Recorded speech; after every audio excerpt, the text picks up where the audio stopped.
અંદર રાજા પોતે શાસન કરતા હતા. શાસનની અંદર મદદરૂપ થવા માટે એક પ્રધાન, ખૂબ જ કુશળ વિદ્વાન પ્રધાન હતા. એ રાજાના દીકરા એટલે કે રાજકુંવર અને પ્રધાન પુત્રને બંને વચ્ચે ખૂબ સારી મૈત્રી હતી, મિત્રતા હતી. એકવાર રાજકુંવર અને પ્રધાન પુત્ર એ જંગલની અંદર શિકાર કરવા માટે નીકળ્યા. સવારથી ઘરેથી નીકળ્યા છે. એ સમયે ખૂબ પ્રયત્ન કર્યો, ખૂબ શોધખોળ કરી, છતાં પણ કંઈ પ્રાપ્ત થતું નથી. મધ્યાહન સમય આવી પહોંચ્યો છે. રાજકુંવર ખૂબ ભૂખ્યા તરસ્યા થયા છે. પ્રધાન પુત્રને પોતે આદેશ આપે છે કે મારા માટે કંઈ ભોજનની વ્યવસ્થા તો કરી લાવો. પ્રધાન પુત્ર બાજુનું રાજ્ય હતું, એ રાજ્યની અંદર પોતે ભોજન સામગ્રીની શોધખોળ કરવા માટે નીકળ્યા. પરંતુ આ પ્રધાનનો દીકરો જેવો રાજ્યમાં પ્રવેશ કરવા જાય છે, ત્યાં જ રાજ્યના દ્વાર ખુલ્યા અને એક સાંઢણી આવતી હતી, હાથણી. એના ઉપર એક મહાવત બેઠેલો હતો અને એણે પોતે આજે હાથણીના હાથની અંદર, સૂંઢની અંદર કળશ હતો, કેસર મિશ્રિત જળવાળો. એનો અભિષેક કરી દીધો અને વરમાળા પહેરાવી દીધી. પ્રધાન પુત્ર હજુ તો કંઈ સમજી શકતો નથી કે આ બધું શું થઈ ગયું. ત્યાં સાથે કેટલાક માણસો આવતા હતા. માણસોએ વાત કરી કે અમારો રાજા છે, નિસંતાન છે ને કોઈ સંતાન નહોતું, એટલે મેં સંકલ્પ કર્યો હતો કે રાજ્યની અંદર જે આ સમય, આ મુહૂર્તની અંદર પ્રથમ પ્રવેશ કરશે એને રાજગાદી પ્રાપ્ત થશે. પ્રધાન પુત્ર વિશેષ કંઈ સમજી ન શક્યો, આગ્રહ થયો અને આટલો મોટો લાભ મળતો હતો એટલે રાજ્યની અંદર એને લઈ ગયા છે. આગતા સ્વાગતા કરવામાં આવી, રાજમહેલની અંદર બેસાડવામાં આવ્યો છે, નગરી યાત્રાની તૈયારી કરવામાં આવે છે. આ તરફ રાજાનો કુંવર ખૂબ રાહ જુએ છે, પ્રતીક્ષા કરે છે, પરંતુ પ્રધાન પુત્ર આવતો નથી. ભૂખ પણ લાગી છે, પોતાનો મિત્ર દેખાતો નથી. એટલે શોધખોળ કરતો કરતો પોતે બાજુના રાજ્યમાં આવ્યો. રાજ્યમાં એ પણ પ્રવેશ કરે છે. કેટલીક બધી દુકાનો હતી, જાત જાતની કરિયાણાની હોય, સ્ટેશનરીની દુકાન હોય. એક દુકાન ઉપર કંઈક એવું બોર્ડ મારેલું હતું કે અહીંયા ₹1,00,000ની બુદ્ધિ મળે છે. હવે બુદ્ધિના બાલની દુકાન હોય, પણ બુદ્ધિની દુકાન એ શેની દુકાન? રાજકુંવર વિચાર કરે છે, પણ કે હશે બુદ્ધિની દુકાન. પછી એ દુકાન માલિકને પોતે પ્રશ્ન પૂછે છે કે ₹1,00,000ની બુદ્ધિ મળે? એવું તો શું આપો તમે? કે ₹1,00,000ની બુદ્ધિ આપીએ. કે પણ બુદ્ધિ તો થોડી આપી શકાય. ના, કે બુદ્ધિ આપી શકાય છે. તમે ₹1,00,000 આપો, અમે તમને કંઈક બુદ્ધિ આપીએ. રાજકુમાર પાસે પોતાના હાથ ઉપર એક અંગૂઠી ધારણ કરેલી હતી. એ અંગૂઠી તેને અર્પણ કરી અને એને એક ચિઠ્ઠી આપી. બીજું કંઈ વિશેષ થોકબંધ ચોપડાઓ પણ ન આપ્યા. એક ચિઠ્ઠી આપીને ચિઠ્ઠીની અંદર એક લખાણ હતું કે પોતા કરતા કોઈ પણ વ્યક્તિ નાનો હોય, એને સત્તા મળી હોય તો એને પણ આપણે નમી દેવું, નિર્માની થઈને. આવું એક વાક્ય અંદર લખેલું હતું. રાજકુમાર કે આના ₹1,00,000? હા, કે આના ₹1,00,000ની બુદ્ધિ પ્રેરી શકે એટલું સુંદર વાક્ય છે. પછી રાજકુમાર નગરની અંદર પોતાના મિત્રની શોધખોળ કરવા માટે નીકળ્યા હતા. એ સમયે અચાનક ત્યાંથી શોર બકોર સંભળાવા લાગ્યો. કેટલાક માણસો, સૈનિકો એ ઢોલ નગારા વગાડતા વગાડતા આવી રહ્યા હતા. એવામાં એક હાથી ઉપર સવાર થઈ અને કોઈક રાજા બેઠેલો હોય એવું કંઈક દેખાતું હતું. જેવી નજીક આવી અને જોયું તો પોતાનો પ્રધાનનો પુત્ર મિત્ર એ હાથી ઉપર ચડી બેઠો હતો. મનમાં વિચાર થયો કે હરામખોર મારા માટે ખાવાનું લેવા ગયો હતો અને અહીંયા ક્યાં ઉપર ચડી બેઠો. એકદમ ગુસ્સે થઈ ગયો છે કે હમણાં મળે એટલે વાત છે. પણ ત્યાં જ ₹1,00,000ની બુદ્ધિની વાત યાદ આવી કે પોતા કરતા કોઈ પણ માણસ નાનો હોય, પણ એને જ્યારે સત્તા મળે તો આપણે મોટા હોઈએ, આપણે એના કરતા અધિક હોઈએ તો પણ એના સમક્ષ ઝૂકી દેવું, નમી દેવું. અને જેવી સવારી નજીક આવી અને પ્રધાન પુત્ર પણ જોઈ ગયો કે રાજકુંવર નીચે ઉભો છે. એ પણ મનની અંદર ગભરાય છે કે શું સર્જાશે, પ્રશ્ન કેવો થશે. પણ ત્યાં રાજકુંવરે બુદ્ધિ વાપરી. એણે પોતે લડી લડીને પ્રણામ કર્યા, પંચાંગ પ્રણામ કર્યા. સામાન્ય કોઈ નગરજન જેમ રાજાને વંદન કરે એથી પણ અધિક ભાવનાપૂર્વક પ્રણામ કર્યા. અને પ્રધાન પુત્રે ખરેખર વિચાર કર્યો કે ખરેખર આ પદને લાયક તો રાજાનો દીકરો જ છે. હું તો પ્રધાનનો પુત્ર છું. તાત્કાલિક મહાવતને આદેશ આપ્યો, હાથીને નીચે બેસાડો. હાથીને બેસાડવામાં આવ્યો. પ્રધાન પુત્ર એ ગજ ઉપરથી નીચે ઉતરી ગયો અને રાજાના ચરણોની અંદર, રાજકુંવરના ચરણોમાં પડી ગયો. એ કહે છે આપ જ આને લાયક છો. અને રાજકુંવરને પોતાના મહેલની અંદર લઈ જાય છે. જે ભૂતપૂર્વ રાજા હતા એને કહે છે કે હવે હું રાજા છું. હા, કે તમે રાજા છો તો હું ઈચ્છું એ બધું થાય. હા, તમે જે ઈચ્છો એ થાય, તો મારા બદલે આ રાજકુંવરને રાજ્ય પદે આરૂઢ કરવાના છે. રાજપદ એને પ્રાપ્ત થઈ ગયું અને પછી સુખેથી પોતે રહેવા લાગ્યા છે. બ્રહ્મ સ્વરૂપ યોગીજી મહારાજ ઘણી વખત પોતાની લાક્ષણિક શૈલીમાં આ બોધ કથા સંભળાવતા યોગી બાપા કહેતા કે એક ચિઠ્ઠીમાં એવું તો શું આપ્યું, એકાદું વાક્ય જ હતું, પણ એ વાક્ય રાજકુંવરનું જીવન બચાવી લીધું. જો એ સમય કંઈ અવળાઈ કરી હોત તો પેલો રાજા બની ચૂક્યો તો જેલમાં પણ પુરાવી શક્યો હોત, પણ એ સમય કંઈક નમી દીધું. એક વાક્યની અંદર આવી બુદ્ધિ પ્રેરક કંઈક લખાણ હોય તો માણસનું જીવન બચાવી દે છે અને ઘણી બધી સંપત્તિ એને પ્રાપ્ત થઈ શકે છે. છેલ્લા ઘણા બધા દિવસથી આપણે ઘણા બધા એવા વાક્ય સાંભળી રહ્યા છે. ગોસ્વામી તુલસીદાસના વાક્યો છે, રામનું આ ચરિત્ર છે. પ્રત્યેક વાક્ય એ લાખો કરોડો રૂપિયા કરતા પણ અધિક છે. પોતા કરતા નાના આગળ નમવાની વાત આવી. ગઈકાલે ઘણી બધી આપણે વાત જોઈ હતી. વિદ્યા સંપાદિત કરીએ તો વિદ્યા સંપાદિત કરવાનું પરમ લક્ષ્ય કયું હોવું જોઈએ, વિદ્યા સંપાદિત કર્યા પછી એનો ઉપયોગ ક્યાં કરવાનો છે એ પણ દરેક વ્યક્તિના મનની અંદર એ સ્પષ્ટ હોવું જોઈએ. એની વાતો એ ગઈકાલે આપણે જોઈએ. તેને સાથે સાથે ગંગાજીનું અવતરણ આ પૃથ્વી પર શા માટે થયું, કયા હેતુથી થયું, એ ગંગાના અવતરણની વાતો જોઈ. પૃથ્વી પર એ ગંગા અવતરી તો સગર રાજાના જે કઈ પુત્રો હતા એનું પિતૃ તર્પણ એ શક્ય બન્યું. એ ગંગાના અવતરણની અંદર 60,000 જે દીકરાઓ મૃત્યુ પામ્યા હતા એનો મોક્ષ થયો. છેલ્લા ઘણા બધા દિવસથી અહીંયા મહેસાણાની અંદર જ્ઞાન ગંગાનું અવતરણ થયું છે. પેલી ગંગાનું અવતરણ તો કાલે વાતો કરી, પણ આ ગોસ્વામી તુલસીદાસના મુખની અંદરથી વહેતી, શિવજીના મુખની અંદરથી વહેતી આ જ્ઞાનની ગંગા છે. એ ગંગાના અવતરણની અંદર જે કોઈ ડૂબકી મારે છે એનું પણ પરમ કલ્યાણ થાય છે, કંઈક એનામાં પરિવર્તન આવે છે. એવી વાતો તુલસીદાસે પોતે લખી છે. ગંગાના અવતરણની કથા સંભળાવ્યા પછી વિશ્વામિત્રની સાથે રામ અને લક્ષ્મણ પોતે પ્રયાણ કરી રહ્યા છે. એવામાં રસ્તામાં એક ઘટના બને છે, એની વાત કરતા, આશ્રમ એક દીખ મગમાહી ખગ મૃગ જીવ જંતુ તહનાહી.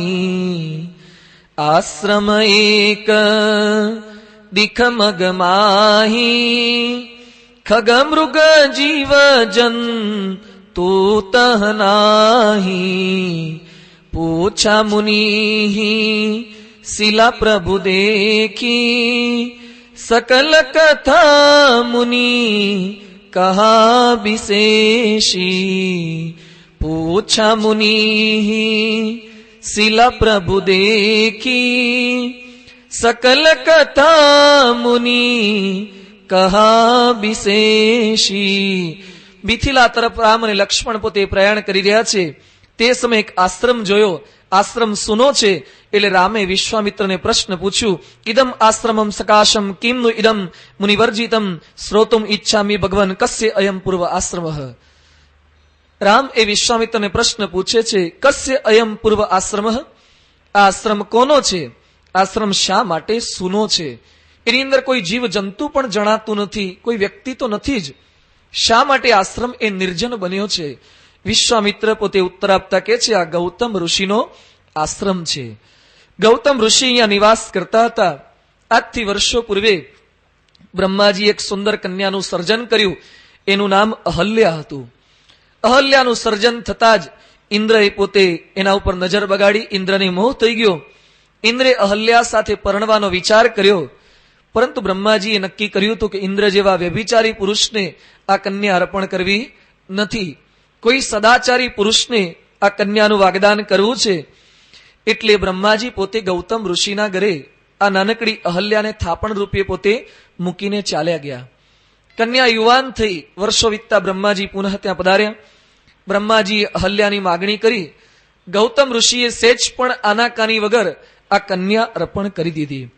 બ્રહ્માજીને આશ્ચર્ય થયું કે ઋષિનું મન કેવું નિર્લેપ હશે, કન્યા યુવાન છે, પોતે રાખી શક્યા હોત, છતાં પણ ઋષિએ સહેજ પણ આગ્રહ ન કર્યો અને બ્રહ્માજીએ ગૌતમને યોગ્ય જાણી અને ગૌતમ સાથે અહલ્યાના લગ્ન કરાવ્યા।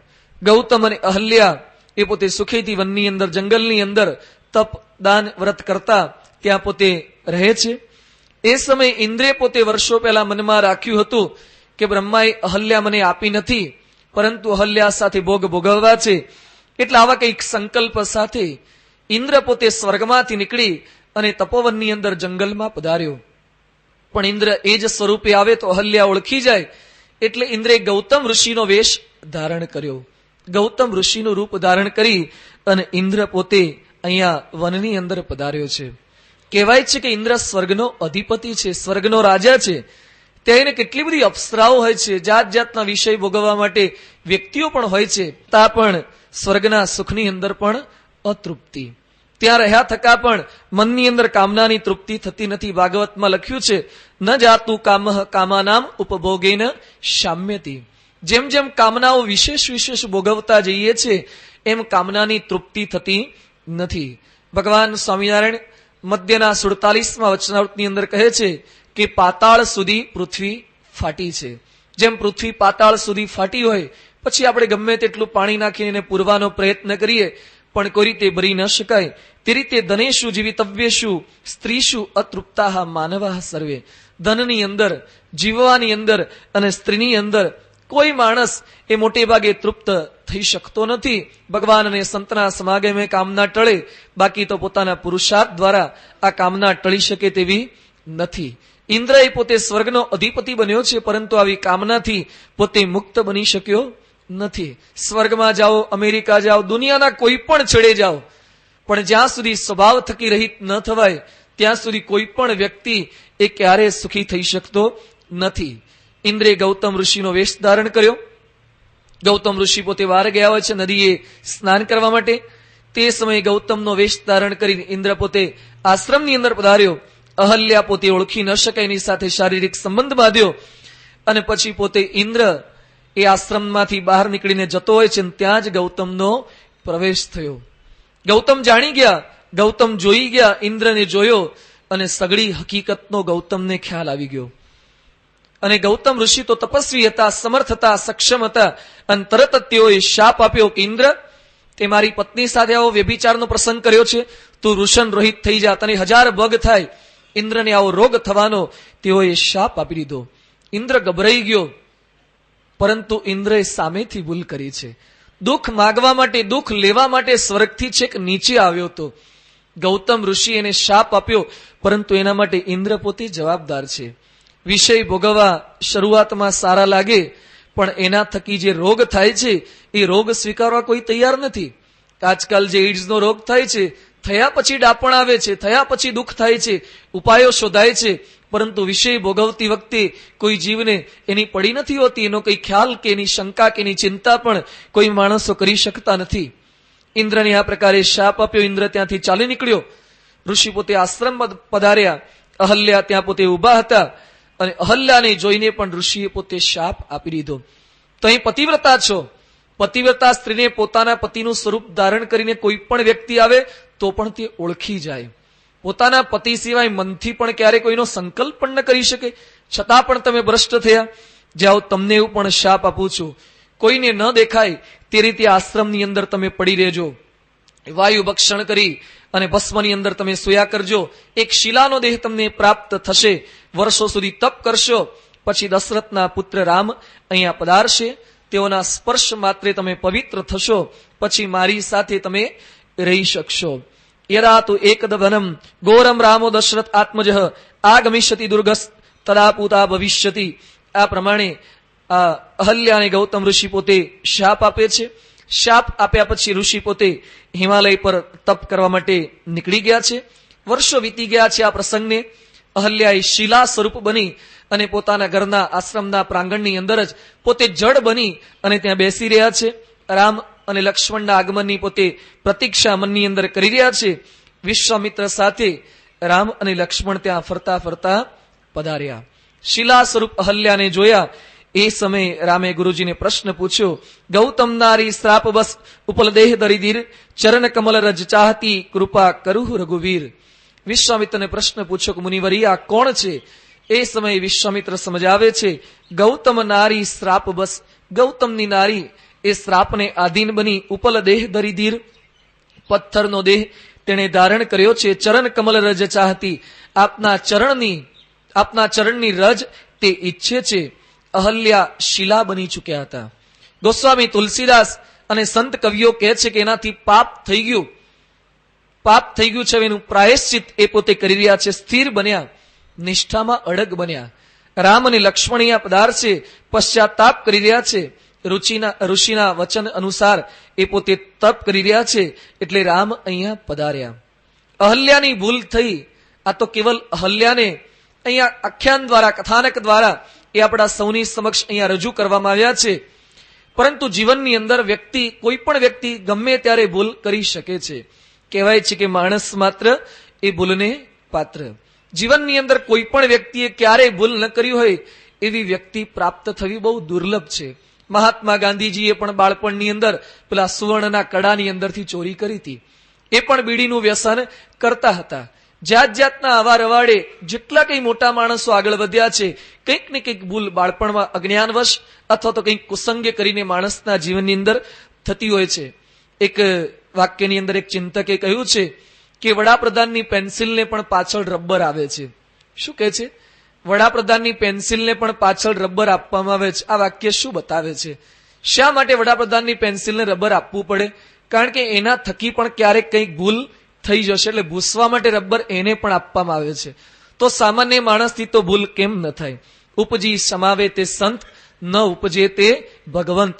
ભગવાન એવા સમર્થ છે જેનાથી ક્યારેય કોઈ ભૂલ ન થાય. બાકી મારા તમારા જેવા અધ્યાત્મ માર્ગે ચાલનારા પ્રત્યેક સાધક એ કંઈક ને કંઈક ભૂલ એ પોતે કરી બેસે છે. આજે મોટે ભાગે આપણે છે ને ભૂલથી ડરતા નથી. આજે કોઈ પણ વ્યક્તિ ભૂલ કરતો હોય ને ભૂલથી ડરતા નથી. આપણે કરેલી ભૂલ કોઈક જોઈ જાય છે કે નહીં એનાથી વધારે ડરીએ છીએ. જોજો મોટે ભાગે શાસ્ત્રની આજ્ઞાનું ઉલ્લંઘન થાય એનાથી બહુ ઓછા ધાર્મિક માણસો હશે, કેટલાક આસ્તિક જે ભૂલ કરવાથી ડરતા હોય, પણ એના કરતા વધારે બીક આપણને કોઈ જોઈ તો નથી ગયો ને એની બીક છે. આપણે રોડ ઉપર જતા હોય અને કેળાની છાલ ઉપર પગ આવી ગયો, લપસી પડ્યા ને થોડુંક વાગ્યું એનું તો દુઃખ છે, પણ કેટલાક માણસો જોઈ ગયા એનું વધારે દુઃખ છે. મારી ભૂલ બીજા જોઈ ગયા એનું વિશેષ દુઃખ રહ્યા કરે છે. ઘરની અંદર સામાન્ય રૂમમાં, એક રૂમની અંદર બાપ છોકરાને લાફો મારે એટલો વાંધો નથી આવતો, પણ એના મિત્રોની હાજરીમાં, બીજી વ્યક્તિઓની હાજરીમાં મારે એ વધારે દુઃખ લાગે છે. બીજાની હાજરીમાં મને માર પડ્યો, બીજા લોકો શું કહેશે? એમ ભૂલ થયા પછી ભૂલની અંદર ભગવાન કુરાજી થાય છે એનું દુઃખ રહ્યા નથી કરતું. કોઈક જોઈ જશે, ભગવાન જોવે એ તો આપણા મનની અંદર મોટે ભાગે બીક નથી. આમ ભગવાનની અંતર્યામી જાણીએ છીએ, પણ ભગવાન જોઈ જશે એની વિશેષ બીક આપણને લાગતી નથી. આ લોકના કોઈક માણસો કે સરકારના માણસો જોઈ જશે એની વિશેષ બીક એ મનની અંદર રહ્યા કરતી હોય છે. માણસ ભૂલ કરે છે, કંઈક એવો સંગ થઈ જાય, કંઈક એવી મનની અંદર વૃત્તિ આવી જાય એટલે મનની અંદરથી આવી ભૂલ થઈ જાય છે. અને ભૂલ થયા પછી માણસ ઉપાય શું કરે છે? કોઈક સજ્જન હોય પશ્ચાતાપ કરે. બાકી જે સામાન્ય માણસો હોય એ ભૂલ થયા પછી ભૂલને છાવરવાનો પ્રયત્ન કરે છે. આજે મોટે ભાગે મારી તમારી બધાની પ્રવૃત્તિ અને પ્રકૃતિ આવી છે. ભૂલ થયા પછી આપણે કહીશું કે આ તો મને ખબર નહોતી, મારાથી ભૂલથી થઈ ગયું. મોટે ભાગે આપણે આવું જ બોલીએ છીએ કે ભૂલથી થઈ ગયું, મારે આવું કરવું નહોતું પણ થઈ ગયું. પણ ભૂલ એ ભૂલ છે. મુંબઈની અંદર એક માણસ પોતે ગાડી લઈને જતા હતા અને પછી રોંગ સાઈડ પર નાખી અને મુંબઈની પોલીસ તો બહુ સ્ટ્રિક્ટ છે, એને પકડી પાડ્યો, લાયસન્સ ખેંચી લીધું, 500 રૂપિયાનો દંડ કરવા જતા હતા. એ વખતે પેલો માણસ કે સાહેબ માફ કરો ને, મારાથી ભૂલથી થઈ ગયું. એ કે જે ભૂલથી થાય છે ને એના જ આ પૈસા લઈએ છે. કોઈ જાણીને તો કરતા નથી, પણ આ ભૂલથી પણ જે થઈ જાય ને એનો જ આ બધો દંડ કરવામાં આવે છે. ભૂલથી થઈ જાય એનું પણ સહન તો કરવું પડે. પણ માણસ પોતાની ભૂલ છાવરવાનો પ્રયત્ન કરે, બીજા ઉપર દોષારોપણ કરે કે મને આવો સંગ મળ્યો એટલે મારાથી આવું થઈ ગયું. પણ ભગવાન સ્વામિનારાયણ વચનામૃતમાં કહે છે, કોઈ કહે છે તું કૂવામાં પડ, તો આપણે કૂવામાં પડીએ? આપણે બીજા ઉપર દોષારોપણ કરીએ છીએ. એટલે માણસની આવી વૃત્તિ હોય છે. કદાચ કોઈ ભૂલ છાવરવાનો પ્રયત્ન ન કરે તો એનાથી બચવાનો કોઈ ઉપાય ન રહ્યો હોય, એટલે આત્મહત્યા, આપઘાત આ ભૂલની અંદરથી છૂટવાનો ઉપાય છે. ધંધામાં દેવું થઈ ગયું હોય, કોઈક અપશબ્દ મારી ગયું હોય, અથવા તો નોકરીની અંદર લાંચ રૂશ્વત લેતા કંઈ પકડાઈ ગયા હોય, સમાજમાં મોઢું શું બતાવું, અથવા તો પુરુષ અથવા સ્ત્રીથી કોઈકની સાથે આડો સંબંધ બંધાઈ ગયો હોય, જાણ થઈ જાય સમાજમાં મોઢું શું બતાવું, એટલે ગૌમાં નાખવાની દવાઓ કે ખેતરમાં છાંટવાની દવાઓ ઉત્તર ગુજરાતમાં ઘણી ખરી આના માટે જ વપરાય છે. શેના માટે? આત્મહત્યા કરી લેવાની. કંઈક થયું ને છૂટવાનો ઉપાય મનની અંદર આ સરળ વિચારી રાખ્યો છે. વિદ્યાર્થીએ ઓછા ટકા આવી જાય, મહેનત કરી હોય છતાં પણ ટકા ના આવે, ઘરે મા બાપને મોઢું શું બતાવીશું, એટલે માણસ આત્મહત્યા તરફ વળે છે. પણ ભગવાન સ્વામિનારાયણ શિક્ષાપત્રીના 14મા શ્લોકની અંદર કહે છે, આત્મઘાતસ્તુ તીર્થેપી ન કર્તવ્યશ્ચ ન કૃદા અયોગ્યાચરણાત ક્વાપી ન વિશોધ બંધનાદિના. ભગવાન કહે છે અયોગ્ય આચરણ થઈ જાય, પરંતુ એમાં ક્યારેય આત્મહત્યા ન કરી લેવી. જીવનમાં એક ભૂલ તો આપણાથી થઈ ગઈ અને આપઘાત કરીને નવી ભૂલ શા માટે કરી રહ્યા છો? આત્મહત્યા કરવી એ પણ શાસ્ત્રોમાં પાપ કહ્યું છે. એના થકી છુટકારો થતો નથી. એ તો નવા કર્મનું બંધન એ મને કે તમને આવા કૃત્ય દ્વારા એ સતત લાગ્યા કરે છે. કર્મ તો ભોગવવા જ પડશે. આ જન્મે નહીં તો આવતા જન્મે એ જે પાપ કર્મ કર્યું છે એના કર્મ એ ભોગવવા જ પડે છે. એટલે ભગવાનને સંત બતાવે છે, હા પસ્તાવો વિપુલ ઝરણું સ્વર્ગથી ઉતર્યું છે, પાપી તેમાં ડૂબકી દઈને પુણ્યશાળી બને છે. કંઈક પસ્તાવો કરવાનો છે. ભગવાન અને સંતના શરણોમાં આવી અને પોતાની ભૂલનો એ આપણે સૌએ સ્વીકાર કરવાનો છે. ભગવાન અને સંત ખરેખર બહુ સમર્થ છે. એ કૃપાળુ છે, દયાળુ છે. એ કોઈ પણ વ્યક્તિની ભૂલ પોતે માફ કરી શકે છે. આપણા મનની અંદર વૃત્તિ રાખવાની કે જાગ્યા ત્યાંથી સવાર ભૂલ થઈ જાય, ભગવાન અને સંત આગળ ક્યારેય છુપાવાની નહીં. તેઓની સમક્ષ નિષ્કપટપણે એ ભૂલની માફી માંગવાની છે. ભગવાન અને સંત ધારે તો ગમે તેવી ભૂલે માફ કરી શકે છે. જોબન પગી વરતાલના કેવા લૂંટારા હતા. એણે પોતાના સમગ્ર જીવન દરમિયાન કોઈ સત્કર્મ નહોતા કર્યા, દુષ્કર્મ જ કર્યા હતા. ભગવાન સ્વામિનારાયણનો સમાગમ થયો. શ્રીજી મહારાજને વર્તમાન ધરાવતા હતા, એને કંઠી પહેરાવતા હતા, હાથની અંદર જળ આપ્યું અને મહારાજ પોતે કહે છે કે અત્યાર સુધી જે કંઈ પાપ કર્મ કર્યા હતા એ બધા જ પાપ તમારા બળી ગયા. એ સમયનો ભાઈ એની બાજુમાં ઉભો હતો. એનો ભાઈ મહારાજને કહે છે, મહારાજ તમે જાણો છો મારા ભાઈએ કેવા પાપ કર્યા છે. એના એક દિવસના પાપ પણ કોઈ લેશે તો એનું આખું મોઢું એ શામળું બની જશે. તો તમે આખા એના જીવનના પાપ લો છો. એ વખતે ભગવાન સ્વામિનારાયણ કહે છે કે તમે શું સમજી શકો? કેવળ જોબન પગીના નહીં, પૃથ્વીના જીવ પ્રાણી માત્રના સમગ્ર જીવનના પાપ લઈએ તો પણ અમારા મુખની રેખામાં ક્યારેય કોઈ ફેરફાર ન થાય. ભગવાન સમર્થ છે.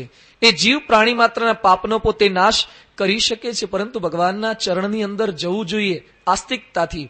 જેતલપુરની ગણિકા, હવે અહલ્યા તો જીવનમાં એકવાર ભૂલ થઈ ગઈ હતી. જેતલપુરની ગણિકાએ તો જાણી જોઈને ભૂલો કરી હતી, છતાં પણ અંતરદ્રષ્ટિ થઈ કે ના મારે સુધરવું છે. એટલે આપણે દરેકે પણ આપણા જીવનની અંદર આ શાસ્ત્રની કથા વાર્તા દ્વારા કંઈક આપણને આ શીખવી રહ્યા છે, સુધરી શકાય છે.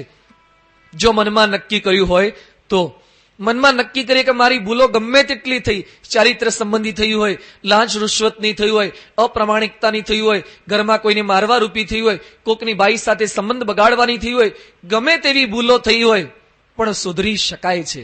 ભગવાન અને સંતના શરણમાં આવીએ ચોક્કસ આપણું પરિવર્તન થઈ શકે છે.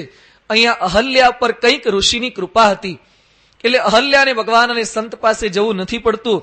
ભગવાન અને સંત, ભગવાન અને ભક્ત એના નગરની અંદર પોતે પધાર્યા છે. અહીંયા પધાર્યા અને પરસત પદ પાવન શોક નસાવન પ્રગટ ભઈ તપપુંજ સહી. ભગવાનના સ્પર્શ માત્રે એ શિલાની અંદરથી અહલ્યા પુનઃ પાછી જાગ્રત થઈ ગઈ. અહલ્યા પોતે જાગ્રત થઈ, અહલ્યા ઉભા થયા. ભગવાન અને સંતનો આ પ્રતાપ છે. ગમે તેવો જડ હોય, અહીંયા તો શિલા હતી, શિલામાંથી અહલ્યા થઈ. પરંતુ શિલા સમાન કોઈ જડ વ્યક્તિ હોય, એ જડની અંદર પણ ચેતન તત્વનું આરોપણ એ પરમાત્મા કરી શકે છે. અહીં આપણા મંદિરની અંદર જે કઈ મૂર્તિઓ પધરાવી છે, આમ જોવા જઈએ તો આરસનો સ્થૂળ ટુકડો છે. આરસ પહાડની એ શિલ્પ છે.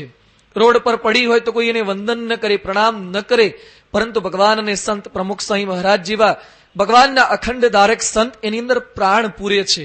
શિલ્પની અંદર ચેતન તત્વનો પ્રવેશ કરાવે છે. આવા ભગવાનને સંત એ શિલામાં તો ચેતન તત્વનો પ્રવેશ કરાવે છે, સાથે સાથે જળ જીવોની અંદર પણ ચેતન તત્વનો એ પોતે ઉમેરો કરે છે, એનો સંચાર કરે છે. અહીંયા રામ અને લક્ષ્મણ પધાર્યા, એણે આની અંદર ચેતન તત્વનો એ પ્રવેશ કરાવ્યો અને અહલ્યા પોતે જાગ્રત એ થઈ ગયા છે. રામની રીતિ ખરેખર આપણે સમજી શકીએ એવી નથી. તાડકા રાક્ષણી હતી તો તાડકા સામે આવવા ગઈ, રામે એક બાણ દ્વારા તાડકાને મારી નાખી. જ્યારે અહલ્યાએ પણ કંઈક પાપ કર્યું છે પણ એને જાગ્રત કરે છે, એને જીવિત કરે છે. ભગવાનની રીત જુદી હોય પરંતુ ભગવાનનો હેતુ એક હોય છે. તાડકાને માર્યા પછી પોતાના ધામની અંદર દિવ્ય ગતિ આપી અહીંયા અહલ્યાને પવિત્ર કરી અને એમના ઋષિ સાથે પુનઃ પાછા મોકલવા માટે રામ પોતે તત્પર બન્યા છે. અહલ્યાએ રામના ચરણોની અંદર પોતે વંદન કર્યા, શરીર તેઓનું પુલકિત થઈ ગયું છે, નેત્રની અંદરથી આંસુ વહી રહ્યા છે, અને પછી પોતે ભગવાનના ચરણોની અંદર પ્રણામ કરતા કહે છે કે આજે મારી ભ્રાંતિનો નાશ થયો. હું એમ માનતી હતી કે ઋષિ મને સમજી ન શક્યા, એક સામાન્ય ભૂલ માટે આવો શાપ શા માટે આપી દીધો? મારી વાત તો સાંભળવી જોઈએ, પરંતુ ખરેખર સંતનો ક્રોધ પણ એ કૃપા સમો બની રહે છે. મારા પતિએ મારા ઉપર ગુસ્સે થઈને મને શાપ આપ્યો હતો, એ શાપ નહીં પરંતુ ખરેખર આજે આશીર્વાદ સમો એ મારા માટે નીવડ્યો છે. ઋષિમુનિના ક્રોધની અંદર પણ કલ્યાણની ભાવના હોય છે. હવે રામ સમક્ષ એણે હાથ જોડ્યા છે અને ભગવાનને પ્રાર્થના કરે છે. અધ્યાત્મ જગતના ઇતિહાસની અંદર ઘણી બધી પ્રાર્થનાઓ આપણે જાણીએ છીએ, રામાયણમાં પણ એવી ઘણી બધી પ્રાર્થનાઓ આપણે જોવાના છીએ. અહીંયા એમાંની એક વિશિષ્ટ પ્રાર્થના એ અહલ્યા રામ સમક્ષ કરી રહ્યા છે, એનો ઉલ્લેખ કરતા તુલસીદાસ પોતે લખે છે, બિનતી પ્રભુ મોરી મય અતિ બોરી, નાથ ન માંગવું બરએ આના. બિનતી પ્રભુ મોરી મય અતિ બોરી, નાથ ન માંગવું मैं बरयाना. पद कमल परागा रसय अनुरागा, मम मन मधुप करे अति पाना. અહીંયા અહલ્યાએ ભગવાન સમક્ષ માગણી કરી રહ્યા છે કે પદ કમલ પરાગા રસ અનુરાગા, મમ મન મધુપ કરે પાના. અહલ્યા ભગવાનને કહે છે, ભગવાન ખરેખર મન મારું ખૂબ વિચિત્ર છે. એક કવિએ પણ પોતે લખ્યું છે, મન ગણતરી બાજ મનને કોઈ ના આવે લાજ, મન ગણતરી બાજ મનને કોઈ ના આવે લાજ, માગણ જેવું મન માનવનું રોજ નવું રમકડું માગે. આ પ્રત્યેક વ્યક્તિનું મન આવું છે, મન ભ્રમર તુલ્ય છે, એ ક્યારે સ્થિર બની શકતું નથી. એ ગમે ત્યાં ચોટે, ગમે તે વ્યક્તિને પોતે દુઃખી કર્યા કરે છે. મહાભારતની અંદર જે અર્જુન યુદ્ધના મેદાનની અંદર કૃષ્ણ ભગવાન સમક્ષ વિનંતી કરે છે, ચંચલમ હિ મનઃ કૃષ્ણ પ્રમાથી બલવદ્દુડમ. ભગવાનને પ્રાર્થના કરે છે કે હે પ્રભુ, મારું મન મારા વશની અંદર રહેતું નથી, એને તમે વશ કરી આપો. હવે આ કયો અર્જુન ભગવાન સમક્ષ પ્રાર્થના કરે છે?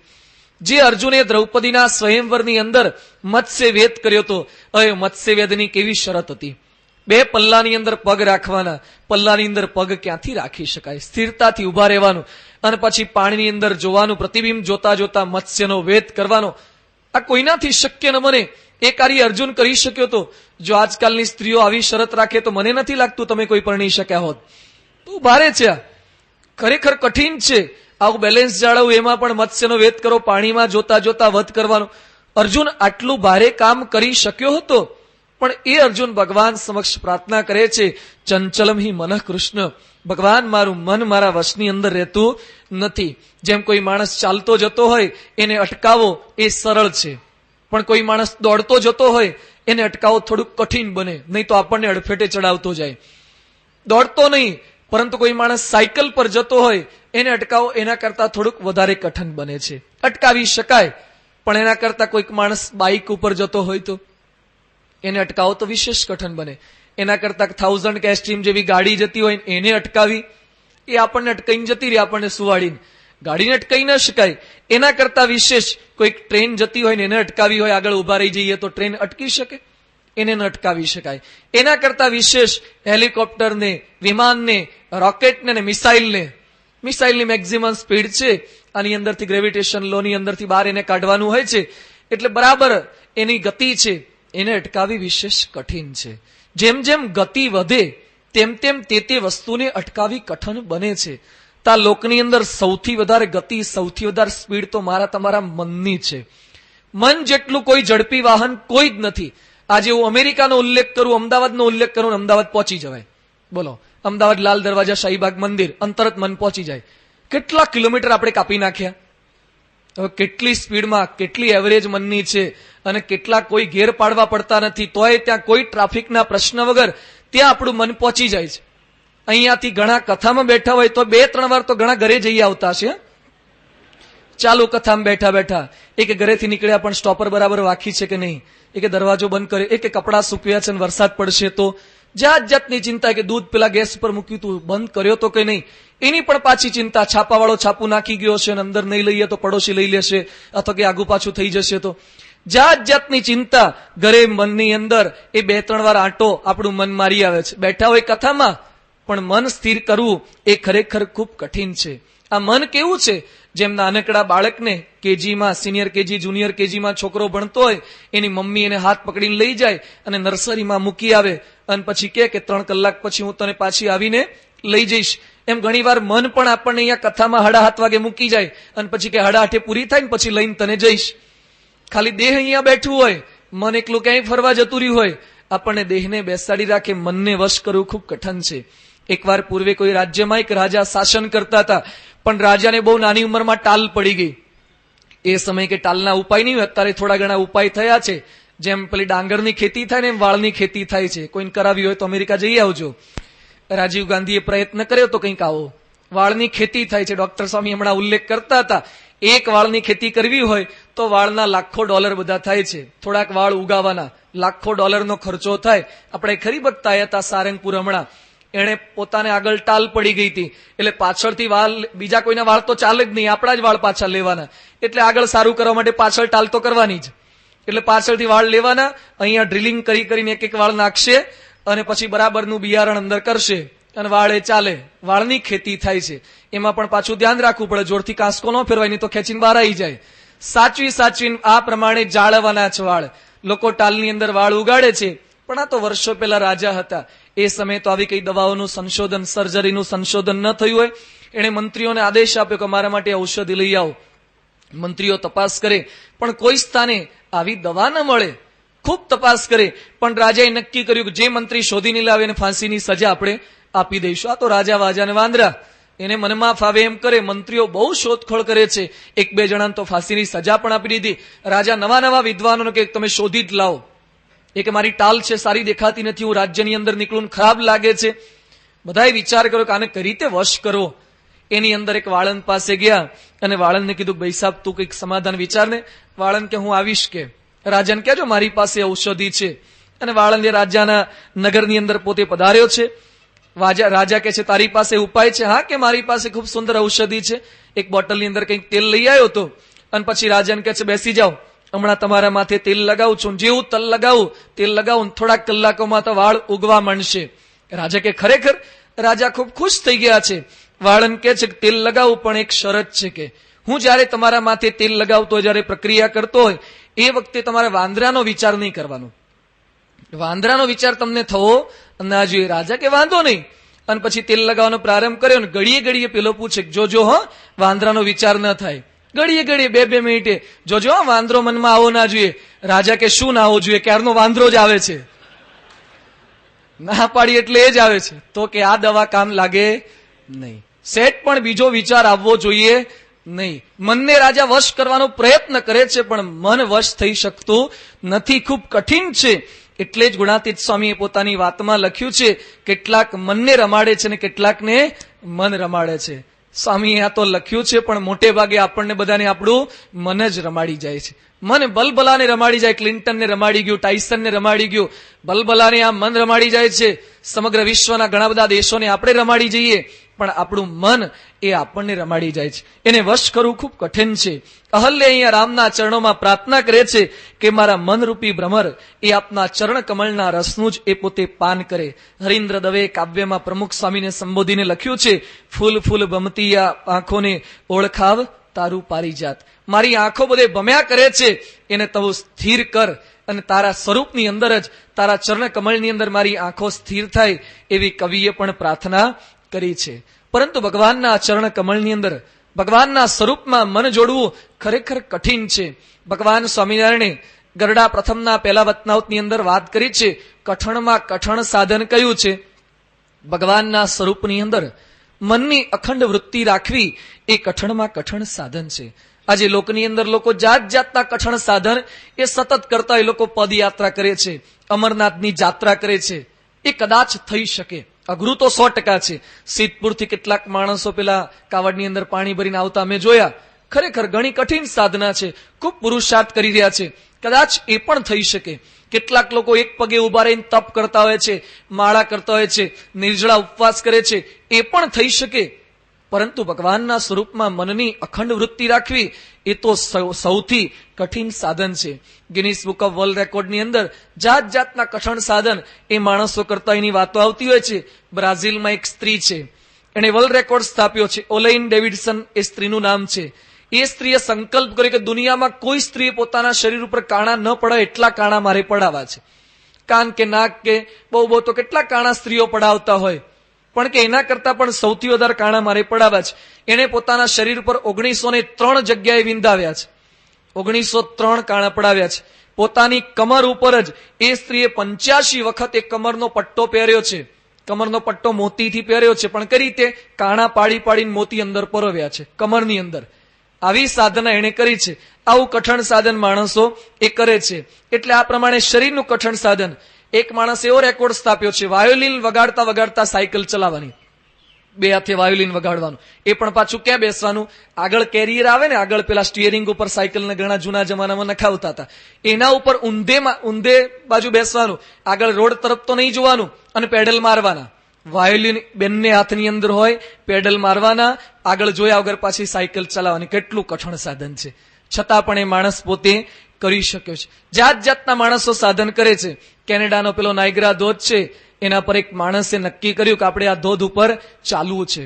આ ધોધની બંને છેડે પર્વતોની વચ્ચે આ ધોધ આવેલો છે. 160 ફૂટ જેટલી કંઈક એની હાઈટ છે ને 1.5 માઇલ જેટલો કંઈક લાંબો છે. અલા પણ ધોધ ઉપર ચલાય? ધોધને સંતો જોવા જાય છે. સ્વામીશ્રી સાથે જયારે પ્રદેશ યાત્રામાં ગયા હતા, અને કેટલો એનો પ્રવાહ ધસમસતો છે.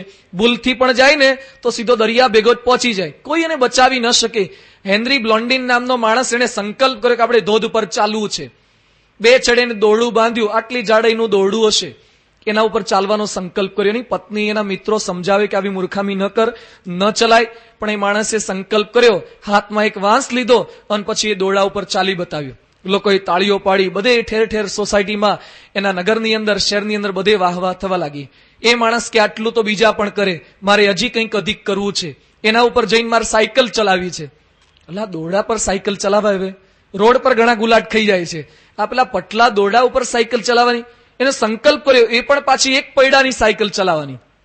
ચલાવી અને બીજા દિવસે તો તમામ ન્યૂઝપેપર્સની અંદર, ટીવી ચેનલની અંદર બધે આનું નામ ને ફોટોગ્રાફ બધા છપાવા લાગે, વાહવા થવા લાગી. હજુ થોડાક મહિના થયા હશે, એને સંકલ્પ કર્યો કે આટલું તો બીજા પણ કરે, પણ મારી પાછળ એક જણાને પાછળ બેસાડીને લઈ જવો છે. પણ તારી પાછળ તૈયાર કોણ થાય? મરવાના ધંધા કોણ કરે? વચ્ચે જઈને કઈ કોકના છીંક આવે, બગાસું આવે, ઉધરસ આવે તોય, ખંજવાળ આવે તોય હેઠા પડાય. છતાં પણ એક એનો મિત્ર તૈયાર થયો, ગયો. એ પણ એને કાર્ય સિદ્ધ કર્યું. એ કે આટલું તો બીજાય કરે, મારે વચ્ચે પહોંચીને ત્યાં જઈને રસોઈ બનાવી છે. હતો એટલે પોતે ઈંડા લઈ ગયો હતો અને વચ્ચે ઉપર બેઠા બેઠા ઉપર સ્થિર રહ્યો. આમ પડી જ જવાય, કોઈ રીતે સંકલ્પ ના થાય, ટકી જ ના શકાય. વચ્ચે બેઠા બેઠા એને આમલેટ રાંધી અને ત્યાં જમીન ખાધીને પછી પાછો આવ્યો. આટલો રેકોર્ડ એને કર્યો. બધે દરેક દેશોની અંદર એની વાહ વાહ થઈ ગઈ. એ કે આટલું તો મારે હજી વધારે કરવું છે. ભાઈ શું વધારે તારે હજી કરવું છે? એને સંકલ્પ કર્યો કે વચ્ચે જઈને મારે ગુલાટ મારવી છે. ગુલાટ નહીં, છોકરાઓ પેલી રીવાસ આખી ઊંધી ગુલાટ મારે, મારે ગુલાટ મારવાની છે. હાથની અંદર આખો લાંબો બાંબુ વાંસ લીધો છે. વચ્ચે પહોંચ્યો, એની પત્ની ના પાડે, એના મિત્રો ના પાડે, સરકાર ના પાડે, તું મરી જ જઈશ. નીચે બધા વિડીયો વાળા ઉભા તક એ ગયો જ સમજો. અને આવતીકાલે પછી આપણે વિડીયોમાં છાપામાં ફોટો છાપશું કે આજ પછી કોઈ આવી મૂર્ખામી કરવી નહીં. આના ફોટા સાથે આ મૂર્ખનો ફોટો આપણે છાપી દઈશું. અને લોકો બધા તત્પર ઉભા હતા કેમેરાના કચકડી અંદર, કચકડામાં કંડારી લેવા માટે. આ માણસ પડ્યો જ સમજો, એને ગુલાટ મારી અને સેજ આગુ પાછું થાય, એક સામાન્ય દોરડા પર પગ ટેકવી દેવાના પાછા, હવામાં ગુલાટ મારીને. અને બધા બોલતા હતા એ ગયો, પણ ગયો બોલે ત્યાં તો પાછો પેલો ગોઠવાઈ ગયો, ટકી ગયો. અને એનો વર્લ્ડ રેકોર્ડ એને સ્થાપ્યો છે, the stunt of the century. આ સદીનો સૌથી મોટામાં મોટો સ્ટન્ટ માણસ આ પણ કરી શકે છે. કેવળ આ કરી શક્યો નહીં, આના વાદે બીજા ઘણા બધા પણ તૈયાર થઈને ઘણા કરતા થઈ કરે છે. આ પણ કદાચ થઈ શકે, પરંતુ સૌથી કઠિન સાધન અખંડ પરમાત્માની અંદર વૃત્તિ રાખવી આના કરતા પણ કઠિન છે. પેલા માણસને તમે કહો ભગવાનમાં અખંડ વૃત્તિ રાખજે, નહીં કરી શકે. કામ, ક્રોધ, હઠ, માન, ઈર્ષા સ્વભાવ એ માણસના મનને વિભ્રાંત જેવું કરી નાખે છે. એ કઠિનમાં કઠિન સાધન છે. એ આપણે કરવાનું છે આ પૃથ્વી પર પધાર્યા પછી. એટલે અહલ્યા ભગવાનને આ પ્રકારે પ્રાર્થના કરી રહી છે. આ કોણ કરી શકે? ગુણાતીત સ્વામીએ પોતાની વાતોની અંદર લખ્યું છે અને જીવન ચરિત્રમાં પ્રસંગ આવે છે. સ્વામી કે છે, અમને એક ક્ષણ માત્ર ભગવાનની મૂર્તિ વિસરાય તો આ તાળવું ફાટી જાય. ભગવાનની અંદર કેટલું જોડાણ હશે. વિશ્વવંદનીય ગુરુહરિ પ્રમુખ સાંઈ મહારાજ, સાંઈ બાપાને 93ની સાલની અંદર કલકત્તામાં જન્મજયંતિ ઉજવવાની હતી. યોગી શતાબ્દી પછી સ્વામી શ્રી 1 વર્ષ બાદ ત્યાં પધાર્યા હતા. સ્વામી ત્યાં પૂજા કરવા પધારે, પૂજા પછી ઉભા થતા હોય ત્યાં ચક્કર આવી એવી કંઈક સ્થિતિ થાય. ડોક્ટરોને બતાવ્યું. ડોક્ટરોએ વાત કરી કે તાત્કાલિક સ્વામીજીને મુંબઈ લઈ જવા પડશે. 93ની સાલમાં પ્રમુખ સાંઈ મહારાજને મુંબઈ લાવવામાં આવ્યા. ત્યાં હોસ્પિટલમાં એડમિટ કર્યા. ડોક્ટરે કીધું કે બેરા ટેસ્ટ કરવો પડશે, મગજની અંદર કંઈક તકલીફ તો નથી થઈ, એ ચેક કરવું પડશે. સ્વામીજીનો આ બેરા ટેસ્ટ કરવાનો છે. બાપાને સુવાડોમાં આવ્યા. ડોક્ટરે બધો ટેસ્ટ કર્યો અને પછી અડધો કલાક એક વિધિ ચાલી હશે અને પછી યોગી સાંઈ વગેરે સેવક સંતો પાસે ડોક્ટર આવ્યા અને ડોક્ટર કહે છે, સ્વામીજીને કહો કે સેટ પણ બીજો વિચાર ન કરે. વિચાર ન કરે. વિચાર જો મનની અંદર ચાલુ રહેશે તો બરાબર આનું નિદાન નહીં થઈ શકે. એટલે સંતોએ વાત કરી કે બાપા સેટ પણ વિચાર ન કરતા, ડોક્ટર એવું કહે છે. સ્વામી કે વાંધો નહીં. અને પછી ફરીથી ટેસ્ટિંગ કર્યું. અડધા કલાક પછી ફરીથી બહાર લાયા. ડોક્ટર કે બરાબર જજમેન્ટ આવતું નથી, ડાયગ્નોસિસ બરાબર થતું નથી. સ્વામીજી કંઈકનો કંઈક બીજો વિચાર કરતા લાગે છે, એટલે બરાબર પરિણામ આવતું નથી. સંતોએ બાપા આગળ હાથ જોડી વિનંતી કરી, સ્વામી ડોક્ટર કહે છે બીજો કોઈ વિચાર ન કરો. એ વખતે પ્રમુખ સાંઈ મહારાજ શું બોલ્યા કે સંતો, હું સારંગપુરના હરિકૃષ્ણ મહારાજ અને ગોંડલની અક્ષરદેરીની સ્મૃતિ પણ ન કરું, એના વિચાર વગર તો મારાથી જીવી નહીં શકાય. એ વિચાર તો ચાલુ જ રહેશે. ભગવાનની મૂર્તિનો વિચાર એ ક્યારેય છોડી શકતા નથી. દિવસ રાત જાગ્રત સ્વપ્નને દરેક અવસ્થાની અંદર એ ભગવાનની મૂર્તિની અંદર એમનું મન સ્થિર રહે છે. દેશ અને પરદેશ ફરીએ છીએ પણ ભગવાનના ચરણારવિંદની અંદર અમારું મન અખંડ રાખીએ છીએ. આ ભગવાનને સંત કરી શકે છે. આપણા બધાનું લક્ષ્ય આ છે. અધ્યાત્મ માર્ગે જે કંઈ સાધક ચાલે છે એના મનની અંદર નિશાન આ હોવું જોઈએ કે મારા મનની અખંડ વૃત્તિ એ ભગવાનની અંદર રહે. આપણે ઘણીવાર પૂજા કરવા બેઠા હોય તો એ ભગવાનમાં વૃત્તિ રહેતી નથી. ઘણા તો પૂજા કરવા બેઠા હોય, એવી પૂજા કરતા હોય તો બીજો માણસ કોઈક પરોક્ષ નો જોવે એને એમ લાગે કે અધ્યાત્મ માર્ગે આટલું બધું દુઃખ પડતું હશે. ઘણા પૂજા કરતા જોવે ને એમ લાગે કે આટલા બધા દુઃખી થઈ જાય. પૂજામાં પણ કઈ આનંદ પામી શકતા નથી. ભગવાનની અંદર આપણે મન જોડી શકતા નહીં. અહીંયા અહલ્યાએ પ્રાર્થના કરી કે પ્રભુ કોઈ વિષયની અંદર મારું મન ન જાય, કોઈ વ્યક્તિમાં મારું મન ન લોભાઈ જાય. વ્યક્તિમાં બંધન થઈ જાય, વિષયમાં બંધન થઈ જાય, વસ્તુમાં બંધન થઈ જાય. એટલે અહલ્યાએ રામના ચરણોમાં પ્રાર્થના કરી રહી છે. રામની કૃપાથી અહલ્યા પોતે પવિત્ર બન્યા છે. રામે એવું વરદાન આપ્યું અને બરાબર તે જ સમયે ગૌતમ ઋષિ પોતે પોતાની દિવ્ય શક્તિ દ્વારા ત્યાં પધારી ચૂક્યા. ગૌતમે પણ ત્યાં પધાર્યા એટલે રામે પણ, રામ અને લક્ષ્મણે ગૌતમના ચરણોમાં પ્રણિપાત કર્યા, વંદન કર્યા. ગૌતમે પણ સામે નમસ્કાર કર્યા છે, પોતાની પત્નીનો સ્વીકાર કર્યો. અત્યાર સુધી આપણે રઘુપતિ બોલતા હતા, હવે રામ ખરેખર પતિત પાવન બન્યા છે. આપણે જે ધૂનમાં બોલીએ છીએ રામનું વિશેષણ હવે સાચું ઠર્યું. જે પતિત થયેલા જીવ હતા એ હવે પોતે પાવન કરવા માટે રામની આ યાત્રા હતી, આ કલ્યાણ યાત્રા હતી. જે અધ્યાત્મ માર્ગ થકી ભ્રષ્ટ થયા છે એને પુનઃ એ અધ્યાત્મના પંથે ચડાવવા માટે રામની આ યાત્રા હતી. એટલે અહલ્યાના ઉદ્ધાર દ્વારા એ પોતે પતિત પાવન બન્યા. હવે પતિત પાવન તો બોલીએ છીએ પણ સાથે સાથે બોલીએ છીએ સીતા રામ. હજી સુધી સીતારામ નથી બન્યા. હવે તુલસીદાસ સીતારામ કઈ રીતે થયા એની વાતો હવે આપણને સંભળાવે છે. પણ સીતારામ ક્યારે થાય? મિથિલામાં જાય તો થાય ને. જનકના રાજ્યની અંદર પધારે તો આ કંઈક શક્ય બને. એટલે મિથિલા નગરીની અંદર વિશ્વામિત્ર સાથે રામ અને લક્ષ્મણ પોતે પધારી રહ્યા છે. જનકપુરની અંદર પધાર્યા. જનકપુરનું વર્ણન કરતા તુલસીદાસ પોતે લખે છે, પૂર રમ્યતા રામ જબ દેખી હર્ષે અનુજ સમેત વિશેષી બાપી કૂપ સરિત સરનાના સલીલ સુદાસમ મની સોપાના મંગલમય મંદિર સબ કેરે ચિત્રિત જનુરતિ નાથ ચિતેરે. જનકપુરની અંદર લોકોના મહેલ કેવા હતા એનું વર્ણન ગોસ્વામી તુલસીદાસ પોતે કરે છે. પૂર ખૂબ જ રમ્ય હતું. જનકનો મહેલ ત્યાંથી દૂર હતો. આંબાવાડી જોઈ અને વિશ્વામિત્ર રામ અને લક્ષ્મણને કહે છે કે આપણે આંબાવાડીની અંદર ઉતારો કરીએ. વિશ્વામિત્ર રામ અને લક્ષ્મણની સાથે ફૂલવાડીની અંદર આંબાવાડીમાં ઉતર્યા છે. જનકને સમાચાર પ્રાપ્ત થયા કે વિશ્વામિત્ર મુનિ પધાર્યા છે. જનક પોતે ત્યાં મળવા માટે પધાર્યા. જનકે પંચાંગ પ્રણામ કર્યા અને પછી વિશ્વામિત્રના ચરણોની અંદર પોતે પ્રણામ કરતા કહે છે, અદ્ય યજ્ઞ ફલમ પ્રાપ્તમ ભગવત દર્શનાત્મયા ધન્યોસ્મી અનુગૃહિતોસ્મી યસ્ય મે મુનિ પુંગવ. કહેતા કે હે ગુરુવર્ય, આપના દર્શન કરી અને ખરેખર હું કૃતાર્થ બન્યો છું. રામ અને લક્ષ્મણ એ પોતે વિશ્વામિત્રની બાજુમાં બેઠા હતા. જનકે રામ અને લક્ષ્મણ તરફ નજર કરી. જનક પોતે ખૂબ જ આનંદમગ્ન બની ગયા. એમની આંખની અંદરથી હર્ષાશ્રુ વહી રહ્યા છે. એમણે વિશ્વામિત્રને સંબોધન કરતા કહ્યું, હે નાથ, આ સુંદર બાળકો મુનિકુળના તિલક સમા રાજકુળના પાલક, વેદો પણ જેને નેતિ નેતિ કહે છે, એ ખરેખર સાક્ષાત પરમાત્માનું સ્વરૂપ ધારણ કરીને પધાર્યા છે કે કોણ છે? હું જનક છું, હું વિદેહી છું. મારું મન ક્યારે કોઈ વ્યક્તિની અંદર તણાતું નથી. આજે બે રાજકુમારોની અંદર મારું મન કેમ તણાય છે? હું વૈરાગી છું, છતાં પણ મારું મન કેમ લોભાય છે? વિશ્વામિત્ર કે જનક, એમાં બહુ ચિંતા કરવાની જરૂર નથી. જેટલા કઈ રસ્તાઓ મળ્યા બધાનું મન આમાં તો તણાય છે. જેટલા કઈ રસ્તા મળ્યા છે એ દરેક રામ અને લક્ષ્મણના સ્વરૂપની અંદર એ મોહ પામે છે. રામ અને લક્ષ્મણને જોયા પછી જનક પોતે વિચાર કરે છે કે આવા દીકરાઓના તો મારે પિતા બનવું જોઈએ, પણ કોઈના પિતા બનવું એ આપણી પસંદગી નથી. એ આપણા હાથમાં નથી. એના પિતા તો દશરથ પોતે બની ચુક્યા છે. તો એક કામ કરું, એના હું શિષ્ય બનાવી દઉં, એનો ગુરુ હું બની જાઉં. જનક મનમાં કંઈક આવું મનોમંથન કરી રહ્યા છે, વિચાર કરી રહ્યા છે. પણ જનકને પાછો વિચાર આવે છે કે એના ગુરુ તો વિશ્વામિત્ર અને વશિષ્ઠ તો કુલ ગુરુ હાજર છે. હું ગુરુ પણ કઈ રીતે બની શકું? તો આને પોતાના બનાવવા છે, કોઈ પણ રીતે એની સાથે નાતો જોડવો છે. એક વિકલ્પ વધ્યો છે, અને હું જમઈ બનાવી દઉં તો કંઈક નાતો બની જશે, કંઈક સંબંધ સારી પેઠે બંધાઈ જશે. આવો જનક મનની અંદર પોતે સંકલ્પ કરે છે. અને જનક વિશ્વામિત્રને કહે છે કે તમે એકલા આવ્યા હોત તો વાટિકામાં ઉતર્યા હોત તો ચાલત, પણ તમારી સાથે રાજકુમારો પણ પધાર્યા છે, એટલે આપ કૃપા કરીને મહેલની અંદર પધારો.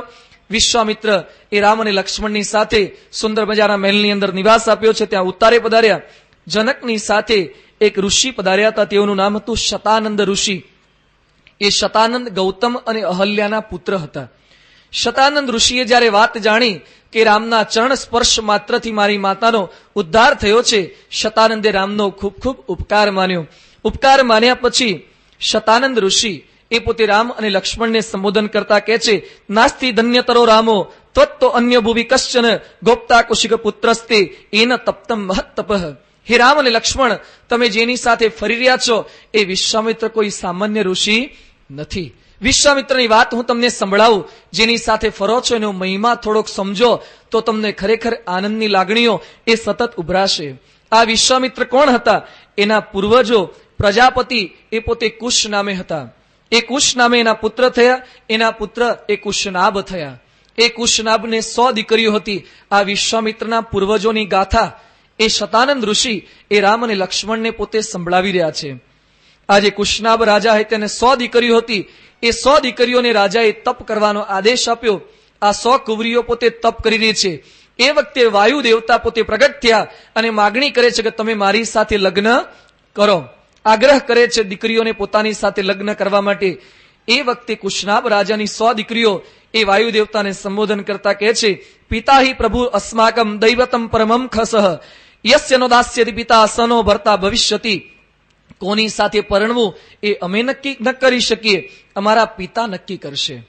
સ્વર્ગના જાત જાતના પ્રલોભન એ વાયુ દેવતા આપે છે કે તું મારી સાથે લગ્ન કરી રે, તને ઘણું બધું સુખ અને સમૃદ્ધિ પ્રાપ્ત થશે.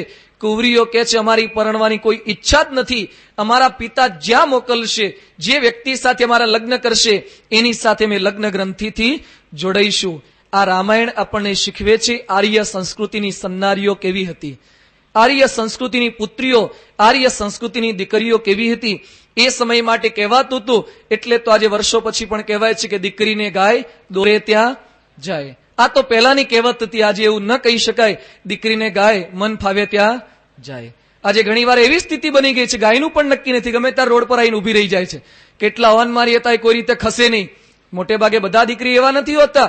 તો પશ્ચિમી સંસ્કૃતિનો એવો છે, એની અંદર જાત જાતનું આક્રમણ થઈ ગયું છે. મને ફાવે ત્યાં હું જઉં. કોલેજની અંદરથી કંઈ ગોઠવી દે પછી બાપની ઈચ્છા ગમે તે જગ્યાએ પરણાવવાની હોય એ ક્યારેય શક્ય ન બને. મુંબઈમાં સંતો પધરામણી ગયા હતા એક હરિભક્તના ઘરે. જેવા એના ઘરે પહોંચ્યા અને હરિભક્તે ઘરમાં ઘણો બધો સામાન હતો અને પછી હરિભક્તે એકદમ રડવા લાગ્યા. કાર્યકરને પૂછ્યું કેમ રડે છે? કાર્યકરે વાત કરી કે સ્વામી 5 દિવસ પછી એમની દીકરીના લગ્ન છે. તો લગ્ન છે તો રડે છે શું કરવા? એ કે સ્વામી લગ્ન હતા અને આગલા 5 દિવસ પહેલા જ એમની પોતાની એકની એક દીકરી એને પરણાવવાનો ઉમંગ હતો, પણ સામે એક પેલો ઘાટી રહેતો હતો મરાઠી, એ ઘાટીને લઈને ભાગી ગઈ. આવા પણ જાત જાતના પ્રસંગ એ બને છે. એટલે કહેવું પડે કે મન ફાવે ત્યાં જાય, એનું કઈ નક્કી નથી. પરંતુ આર્યકુળની એ સન્નારીઓ કેવી હતી, દીકરીઓ કેવી હતી, પેલા પ્રલોભન આપે છે છતાં પણ એ લલચાતી નથી. વાયુ દેવતા ખૂબ ગુસ્સે થઈ ગયા છતાં પણ પેલી ડગતી નથી. વાયુ દેવતા કે છે હું તમને શાપ આપી દઈશ. દીકરીઓ કે છે અમે પણ શાપ આપવા માટે સમર્થ છીએ, પણ અમે તપ કરી રહ્યા છે, તપની દીક્ષા લીધી છે, એટલે શાપ ના આપી. એ યોગ્ય નથી. વાયુએ દીકરીઓના શરીરમાં પ્રવેશ કર્યો, અને કોઈકના શરીરમાં વાયુ પ્રવેશ કરે એટલે સાંધાના દુખાવા થાય છે ને, જેમ વાયુની તકલીફ છે એમ વાયુ પ્રવેશ કરી ગયો અને દીકરીઓનું જે સારું શરીર હતું, રૂપવાન શરીર હતું, એને કુરૂપવાન બની દીધું. કોઈક હાથે વાંકી, કોઈક પગે વાંકી, કોઈક મોઢાથી વાંકી, આખા બેડોળ એમના શરીર એ બનાવી દીધા છે. દીકરીઓ ફરતી ફરતી ત્યાંથી પોતાના બાપુજી પાસે પધારી બાપુજીને સગડી હકીકત એઓએ સમજાવી. એના પિતાએ વાત જ્યારે જાણીને પિતા પ્રસન્ન થયા કે દીકરીઓ તમને વાયુ દેવતાએ આટલું કષ્ટ આપ્યું છતાં પણ તમે શાપ ના આપ્યો, તે સારું કરી. આદર્શ પિતા પણ કેવા હોવા જોઈએ એ પણ શીખવે છે. નહીં તો ઘણા બાપ તો કે આટલું બધું કર્યું સામે માર્યા વગર તું આવ્યો, ફટકારીને આવવું જોઈએ. ઘણા તો મા બાપ ઘણીવાર પોતાના છોકરાઓને આવું શીખવે છે, એક મારે તો આપણે સામે લગાઈ જ દેવાની. કે આ પ્રમાણે ક્ષમાની વાત એ શીખવી ન શકે. જ્યારે આ કુશનાબે પોતાની દીકરીઓને આવી વાત શીખવી અને પછી પિતા પોતે કહે છે કે દીકરીઓ ભલે તમે કૃપવાન બની ગયા, પરંતુ સ્ત્રીની સાચી શોભા તો શેમાં છે? અલંકારો હિ નારીણામ ક્ષમા તુ પુરુષસ્યવા ક્ષમા દાનમ ક્ષમા સત્યમ ક્ષમા યજ્ઞાશ્ચ પુત્રિકા ક્ષમા યશ ક્ષમા ધર્મ ક્ષમાયામ વિષ્ટિતમ જગત. કુશનાબ પોતે કહે છે ક્ષમા તમે આપી એ ખરેખર ખૂબ સારું કર્યું. અલંકારો હિ નારીણામ, નારીનો સાચો અલંકાર શું છે? એ ક્ષમા છે. પછી કુશનાબે નક્કી કર્યું કે મારી દીકરીઓ માટે વર શોધવાનો છે. મંત્રીને મોકલ્યા. એમાં ચુલી ઋષિનો પુત્ર એ બ્રહ્મદત્ત પસંદ પડ્યો, પરંતુ પસંદ તો પડ્યા રૂપે કરીને, પરંતુ એની કસોટી કરવાની છે. એટલે મંત્રીઓએ બ્રહ્મદત્તને પ્રશ્ન પૂછ્યો કે તમે અમારી દીકરીઓ સાથે લગ્ન કરશો, પરંતુ નારીનું રૂપ શેમાં છે? નારીનું ખરું રૂપ શેમાં છે? એ વખતે પેલા એ વાત કરી કે નારીનું રૂપ તો એના શીલની અંદર છે, એના ચારિત્ર્યમાં છે. તપ શેમાં છે? તપ ક્ષમામાં છે. આવા પ્રશ્ન પૂછ્યા અને યથાર્થ ઉત્તર આપી શકાય એટલે સહમત બન્યા. પેલા બ્રહ્મદત્તને પણ સ્પષ્ટ છે કે નારીનું રૂપ એ શીલમાં છે. આર્ય સંસ્કૃતિના પ્રત્યેક પુરુષની પણ વાત આપણને રામાયણ સાથે સાથે શીખવતું જાય છે. આજે ઘણીવાર સ્ત્રીના મનમાં પણ સ્પષ્ટ નથી અને ઘણીવાર કેટલાક પુરુષોના મનની અંદર પણ સ્પષ્ટ હોતું નથી. નારીનું રૂપ શેમાં છે? તો રૂપવાન દેખાય, સૌંદર્યવાન હોય, એની અંદર જ રૂપ છે. એટલે તો આજે લોકોના મનની અંદર આવી ભ્રમણા છે. એટલે સારા દેખાવા માટે જાત જાતના કપડા, ભલે શીલનું ઠેકાણું ન હોય. આજે માણસોને સારા દેખાવું ગમે છે, સારા બનવું ગમતું નથી. કારણ કે સારા દેખાવા માટે તો થોડાક પૈસા ખર્ચીએ અને જાત જાતના બ્યુટી પાર્લરમાં જઈએ, ખર્ચા કરીએ, સારા દેખાઈ શકાય છે. પણ સારા બનવા માટે તો ઘણો વધારે દાખલો કરવો પડે છે. સારા દેખાવું બધાને ગમે છે, સારા બનવું નથી. આજે જાત જાતના ટીવીની અંદર શો આવી રહ્યા છે, મોડેલના શો, મિસ વર્લ્ડના શો, મિસ યુનિવર્સના શો. બધા શો પણ માણસોને ખરેખર આ બાજુ ધકેલી રહ્યા છે. રૂપ તરફ ગતિ કરાવે છે, ગુણ તરફ કોઈ ગતિ કરાવતું નથી. આજે કપડાની અંદર, કપડામાં જ લોકોએ પોતાનું રૂપ માન્યું છે. આજકાલ તો ચારિત્રની વાત તો બાજુ પર રહી, પણ ફિલ્મોની અંદર આપણે બધા જાણીએ છીએ, સાંભળીએ છીએ કે ફિલ્મની અંદર પણ આપણે વાત પણ ન કરી શકાય, જેટલા ઓછા કપડા પહેરે એટલા વધારે પૈસા મળે છે. આ ભારતીય સંસ્કૃતિની ફિલ્મો છે આજકાલ જે બની રહી છે.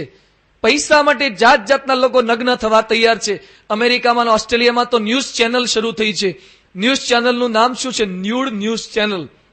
નાગા થઈને સમાચાર આપવાના. આવું બધું પણ સમાચારની અંદર લોકો નગ્ન થઈ અને પછી સમાચાર આપે છે. આવી બધી સમાચાર ચેનલો લોકની અંદર શરૂ થાય છે. ચારિત્રની વાતો ક્યાં રહી?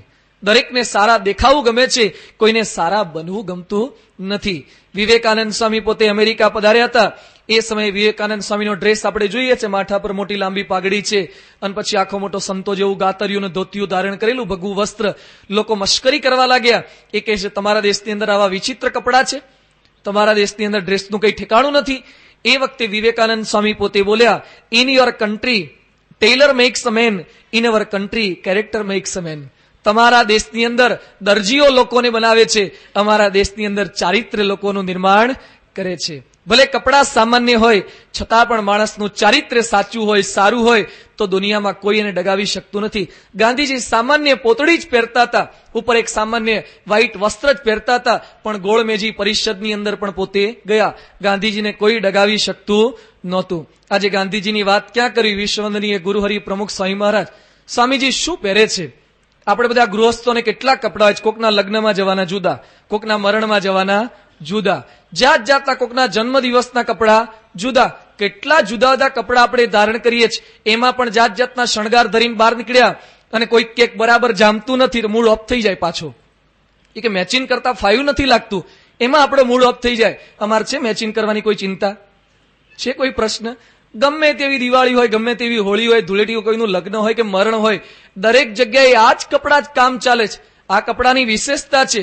તમારા ગમે તેટલા મોંઘા હોય, ગમે તેવી સિલાઈ આપી હોય કે રેડીમેડ બનાવ્યા હોય, પણ નીચેવાળું ઉપર કામ ના લાગે ને ઉપરવાળું નીચે લાગે.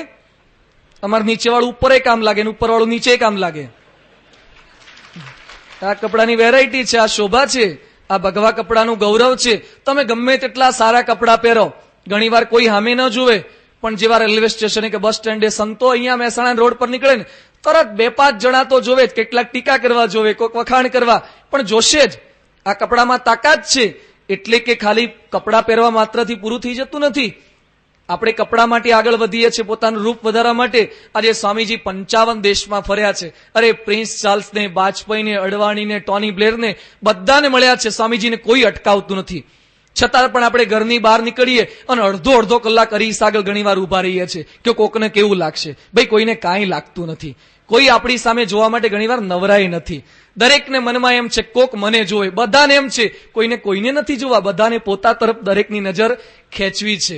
એટલે સત્સંગી બન્યા પછી આપણા મનમાં તો આ સ્પષ્ટ થોડું ઘણું થવું જોઈએ. આવા રજોગુણી વેશ ધારણ કરીએ. શિક્ષાપત્રીમાં મહારાજે ના પાડી છે, યસ્મિન પરિહિતે પીસ્યુ દ્રશ્યાની અંગાની ચાત્મન, જે વસ્ત્ર પહેરે થકી આપણા સત્સંગીના શરીર ઉઘાડા દેખાય એવા વસ્ત્ર મારા સત્સંગી સ્ત્રી પુરુષોએ ક્યારે ધારણ ન કરવા. આજકાલ કપડાનું ઠેકાણું હોતું નથી. જાત જાતની ફેશન ટેકનોલોજીઓ આવે છે. એના કરતા તો કપડા ન પહેરતા એવું ઘણીવાર લાગે.